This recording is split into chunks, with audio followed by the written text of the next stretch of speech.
Hey, hi everyone. Welcome to your show, E-Coffee with Experts. This is Ranmay here, and I have Alen, who is the owner of LiveWebMedia, with me today. Welcome, Alen, to our show. Thank you for having me. Great.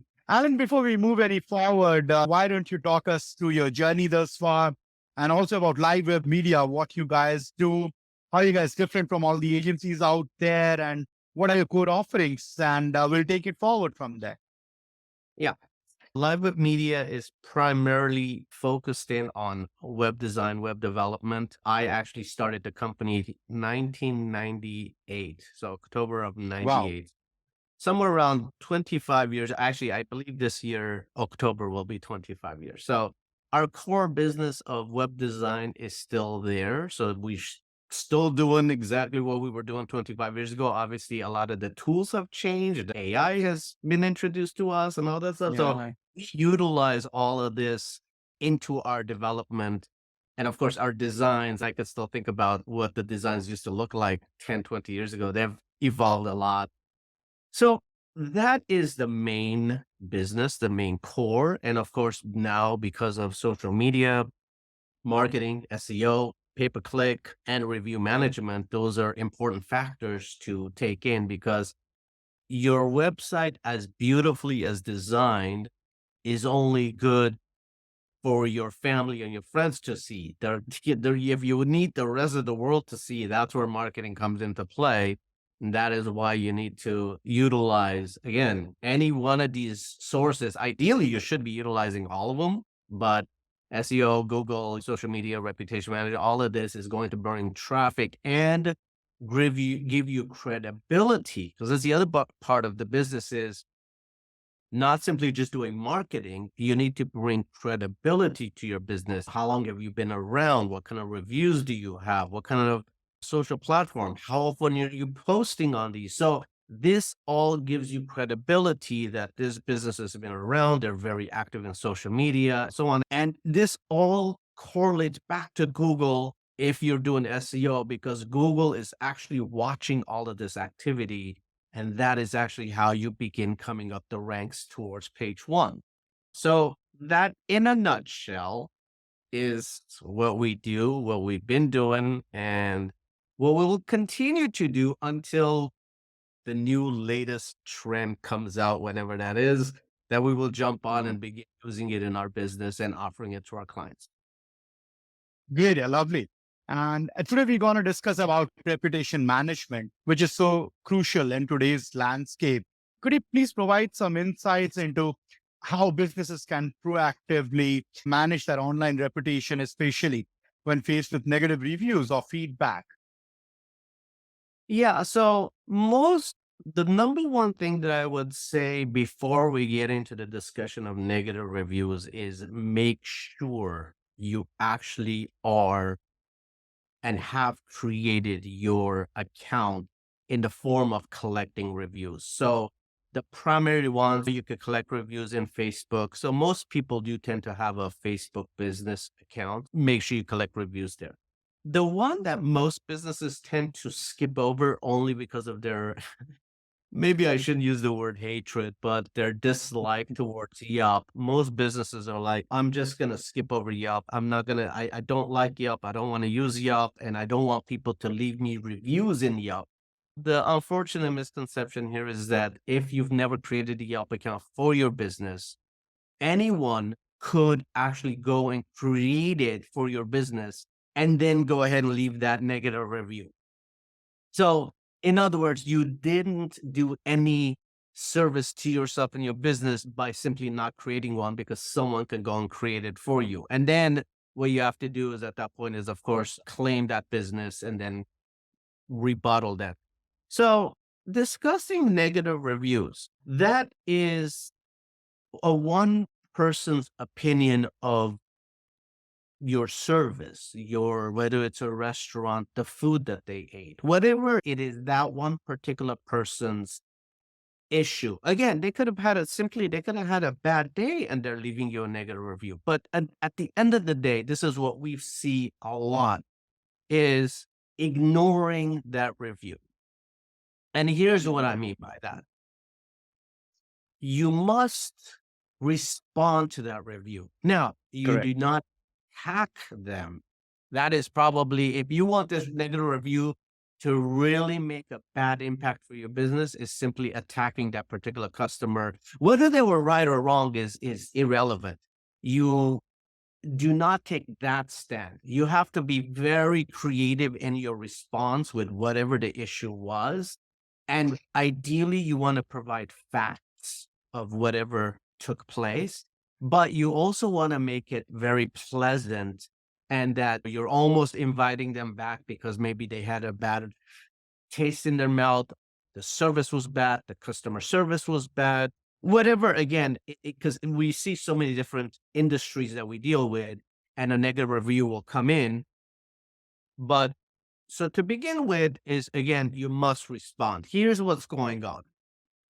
And it's unfortunate because this is the way the world operates. If you've got 10 positive reviews and you have one negative review, the majority of the people will go and focus in on that one negative review and read that review. So in other words, they'll literally skip over the 10 that you've got 10 good things to say, or people said 10 good things about. They're like, yeah, that's great. I want to see what that negative review is. Now, again, if this negative review becomes a trend and a lot of people are beginning to say the exact same message, that is no longer, that's more internal. You need to fix whatever it is. Again, whether it's customer service, maybe it's a certain food dish that you're serving, whatever it is. But if people are leaving a constant review, a bad review of a specific thing, then there is something wrong with your business in that. And that is Yeah. actually an enlightening thing where you learn from it. Now, if you can leave a positive response to that, this is what's going on. This again is someone's review of a particular thing that they did not like. And so when someone comes in and is reading a negative review, they're like, that is their side of the story. So when you respond to that negative review, it's your side of the story. And again, you have to make it very pleasant, facts only, do not Yeah. attack the customer. And this will actually help where people are like, oh, you know what? Maybe they were being a little too, the way that the customer or the way the business has responded. And because I've seen this so many times where a business will respond in such an elegant way where it actually flips that negative review into a positive. So that's Mhm. ideal. Now we help with this and we guide our clients on how to respond to negative reviews because you cannot stop a negative review. It is what it is. Now, the ideal solution is to try and mitigate that from actually coming into a negative review, which means you are actively talking to your customers. And if there is any kind of a red light that they say, I'm not happy about this, you try and fix the problem.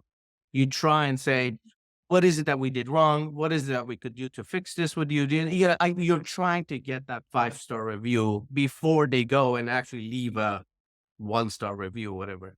So there's a lot of finessing around reputation, but it's Yeah.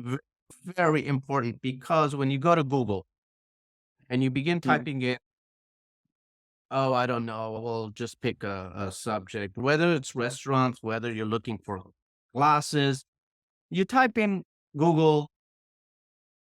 If Mhm. those businesses actually have reviews, that is literally the very first thing. So it's almost like a cheat Yeah. to SEO is Mhm. just get lots of reviews for your business and you will automatically populate at the very top of page one of Google because you're surpassing on everything because Google wants to show relevant content. Google wants to show reviews. So if that businesses have reviews, they're going to populate straight to the top, which is why we also recommend people set up Google business account, Yeah. Google Maps, because this once again is where you collect reviews for your business via Google, of course. So Yelp is Mhm. important, Google is important. Depending on your industry, for example, we work with attorneys. Abo is specifically for attorneys, so they need to collect reviews in there. If you're a travel agency, you need to collect it specifically in that. You don't ignore the other ones. You don't ignore Yelp and Google just because you are an attorney. It's just one more review source that you need to collect. And this Yeah. does tend to get a little out of hand because you're like, I'm collecting reviews, I'm collecting reviews, you know, but that is where you hire an agency to manage all this for you and to keep track of all of them. Because, for example, I'll give you a very simple idea is when you take your car, and we'll take most car industries do this, dealers, most car industries do this. So you go and you purchase a car, doesn't matter what it is, Toyota, Mercedes, they all pretty much do it. And your car needs service. So you take your car in for service.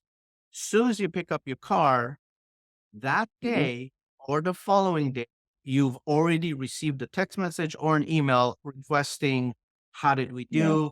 We want to get a five Correct. star. If there's an issue, let us know. So they're proactively asking for a review. They're not paying you for these reviews. They're not saying, we'll give you money to leave a review. They're basically trying to say, we need to get reviews because it's important in our industry and we want to earn a 5 star.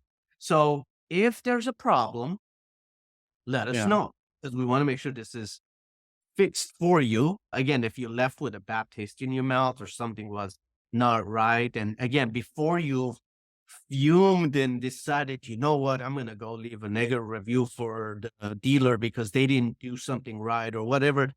They want to capture you right before that happens to make it right in order to actually get a 5 star. So that in a nutshell is reputation management. Again, it's what we do. It's what you should be doing. It's super important for businesses. Yeah, absolutely. Do you recommend using any software for collecting reviews and processing them? So the software we use, we actually built internally, and it does exactly that, where a service has been conducted and this message will go out. And the way we worded it is a little different. So most businesses will say, will you leave us a review? Yes or no. It's like it's a fork in the road. Yeah. If it's a no, it triggers a different thing that'll happen. If it's a yes, it triggers another thing, which will take you to a certain page that basically says, here's the review platforms we're trying to collect. So whether it's Facebook or Google or Yelp or whatever, or a flip flop, or we will only focus, for example, if we have 50 reviews in Google and we have 1 review in Yelp, we would tend to push Yelp more often to collect more reviews in Yelp and bring that up.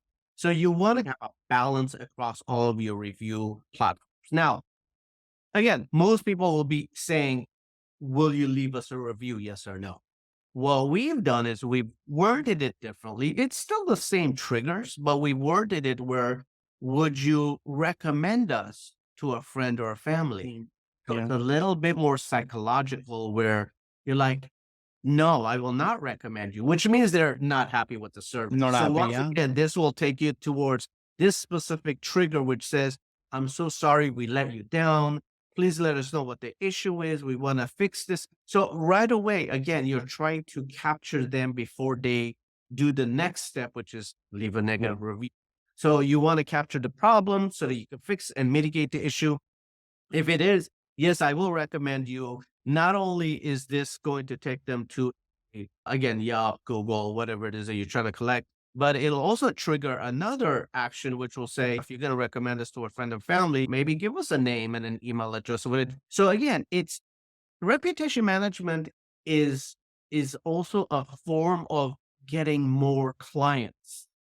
It's Yeah. not just simply, I'm getting a review.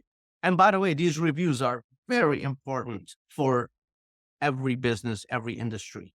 So it's like an unspoken, again, most people are thinking about, oh, I need a website and it has to look beautiful, or I need to do marketing, whether it's social media or SEO or whatever the case is. And yes, those are very important. You don't ignore those. But most clients are not focused in on the reputation portion of it. That is also very important. Very true. Just in continuation to that, in the context of reputation management, how do you balance the need of authenticity and transparency at the same time in the online communications with the desire or the end goal of maintaining a polished and positive image and a clean one for your clients? So The very first thing is that, for example, this happens often. Hmm. We'll see a client and they want us to redesign their website. And on their current website, there's a section that says testimonials or whatever the case is. And in the testimonials, there's all these reviews. Now, the issue with that is that a review on an actual website, unless it is being imported directly from Yelp, Google, Facebook, social media, whatever the case is, and it Hmm. actually has their logo and it is a direct link back to that specific platform. If it's Hmm. just a written content, that Hmm.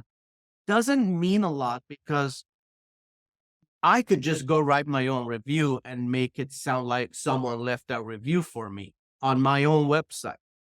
Right. Now, if those reviews are legitimate, they're going to be directly connected again to an actual platform that collects reviews, as I mentioned, Google, Facebook. So, in order to leave a review, now we already know the way Yelp operates. Some reviews stay visible, some reviews do not. And I actually know the reason behind that, which I can share in a minute. But Hmm. they're already working on making sure that these reviews are credible. Again, whether it's a negative review too, because we've even seen this happen where someone has gone and left a negative review and they were not a legitimate person. They were not an actual customer of someone. So we even can get those removed. It's tricky, but yes, we actually have gotten those removed because they're not a legitimate customer to leave a review. So this does happen. It's unfortunate, once again, is sometimes two businesses will fight with each other and go leave negative reviews to try and bring the other one down. So ideally, when you're dealing with Yelp, Yelp is trying to do whatever they can to make sure that these reviews are legitimate, so they've Hmm. have verified this particular person. You have to have a profile picture. You have to be connected to social media. You have to show that you have lots of friends. Again, it's verifying you as an actual person, not a bot or anything like that. And the other thing is verifying is how often are you leaving reviews for other businesses? So if you are constantly reviewing someone, again, from one business to another business, positive, negative, neutral, whatever it is, Yelp, for example, has verified you as a legitimate person to leave reviews. So when you Correct. leave a review for someone, that is like checks and balances behind the scene. Is it 100% perfect? No, it's not. But it's a lot closer than simply going and writing a review on your website and claiming it as a legitimate review. And while that may be, because we've seen this where a client has said their customer writes a review and emails it to them so they could use it on their platform. And so that is a legitimate review. However, when you copy and paste that into a website, it doesn't appear to be legitimate only because it doesn't have a backed up source, like I said, whether it's coming from Google or Yelp or social media or Avo or whatever. Because you have to have most of these platforms, Hmm. you have to have an account with them to log in to leave a review. So it's not Correct. just random text from outer space. It's connected to an actual person that could be verified. Once again, it's not a bot. Secondly, how often are they active? How often are they leaving reviews? So that is the closest thing to being legitimate as possible that needs to work. So we leave it up to the industries that created this review platform, like Google, to verify that the particular person leaving a review is a legitimate person. But that is where we're actively collecting reviews is Google, social media. Again, depending on the kind of platform you are or the kind of business you are, whether you're a travel agency, you need to have different platforms. If you're, for example, if you're a plumber or a handyman, Angie's List is another great platform to collect reviews on.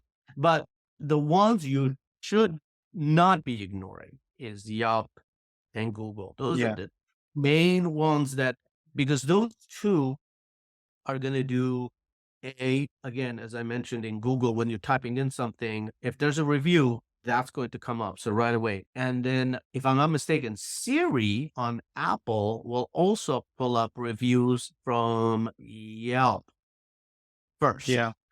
So that is another reason why you cannot ignore Yelp as a review platform, as a claimed business. You need to be active.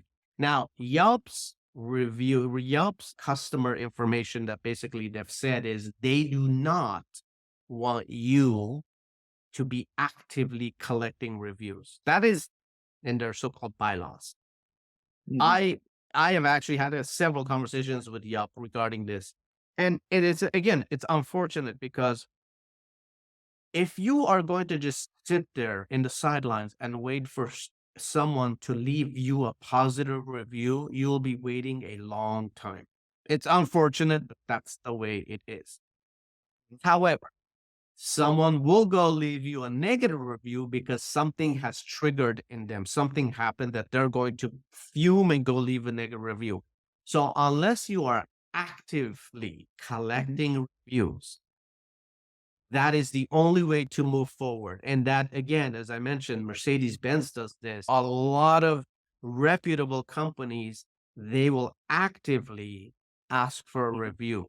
So the first thing you do after this, again, service has been done, you ask for a review so that you could say that particular customer was happy or not happy, so that Yeah. you could capture that. Yeah, absolutely. And you can also figure out when they're walking out of the dealership from your interactions, physical interactions, as to who all clients are happy, who all are not. And you can direct the journey according to that. And you can map that user journey basis their actual experience and your understanding of their experience as well. You can customize it. The tools are there, right? At our disposal these days.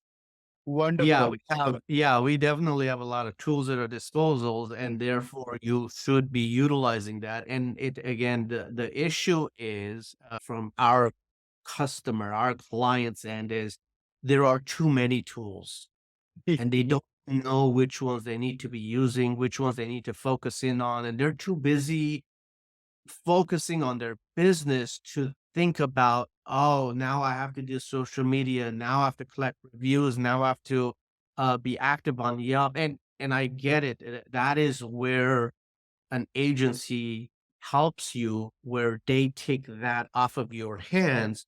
You just focus in on your business. They'll take care of Mhm. everything else. Yeah, absolutely. Absolutely. Very well said, Alan. Alan, it was lovely speaking with you. But before we let you go, I would like to play a quick rapid fire with you. Game for it? Okay. Yeah? All right. Your favorite sport? Basketball. All right. Great. What did you do with your first paycheck? My very first paycheck, I actually gave it to my father. Oh, lovely. So nice of you. Great. Yeah. And which day of the week you love the most? Saturday. All right. We have something in common there. All right. And all right, last one. I'll not tell you any further. Okay. You last Google search. You can check it. It is an open book. So don't worry. Suitcases. I You're travel planning I to buy one? travel a yeah, I travel a lot, so Uh-huh. I'm always searching for the right it's more of a carry-on, but I always search Uh-huh. for a carry-on because, for example, I have one right now that is, as somebody put it, it's like a bulletproof case where it's like it's solid as, Okay. but unfortunately, when it closes, it's the one where you've got 2 halves. So the I kind that get it. I'm searching for is number 1, all of it's on one side and it just has Mm-hmm. the top. So it's much Right. easier to deal with. And the second thing is that it has a special place for your laptop and computers. Again, if anyone is out there that knows when you travel, you have to keep taking this tablet out, your computer out. Yeah. So it's like it to unlock Yeah. this thing, to dig through it, and then you don't want to Yeah. be that during the Mm. TSA check-ins. So that was Absolutely. in a search. Yeah. Do let me know when that search ends because I carry two laptops with me. One is a work laptop, one is a personal. So imagine me going through that stuff during the checking in phase. Which brings to my next question. I could not really stop myself from asking this one, although I promised that the earlier one was the last question. But yeah, since you mentioned about travel, what is your next what plans about your next vacation? Oh, I actually just got back. From where? I was in Rome, and then I took the train down to Sicily because I wanted Mhm. to experience the idea of the train enters the barge and the barge goes across and then goes into Sicily. So I had heard about this and I wanted to experience it. So my wife and I just got back from 1 month in Rome, 1 month in Italy, 1 week in Rome. The Mhm. rest of the time was traveling through Sicily. Wonderful. This is the best part of our industry, I tell you. We can work from anywhere Right. and completely remote, right? The, As long as there's two things you must have, whether it's an Airbnb or a hotel, you need good, solid, dedicated desk correct. Yeah. and a very good internet. After Internet that, connection. you are good because while I travel, I'm always checking in with my team. I'm in constant communication. And you think about whether it's email, Zoom meetings, whatever it is, as long Whatever. as uh, a good internet connection and a nice place Yeah. to sit down with no interruptions, basically I work. Yeah, absolutely. A good internet connection is a must Mm, in our space. Yeah. Absolutely. We cannot go to those digital detox zones, as they mhm. call it. We Yeah, cannot be there. So that's one limitation. Yeah. But thankfully, we are all in that space wherein we can work from anywhere without any limitations. yeah, that Great. that is definitely what the internet has done for a lot of the industries. You think Yeah. about it, just from that one little single point of the creation of the internet and Uh-huh.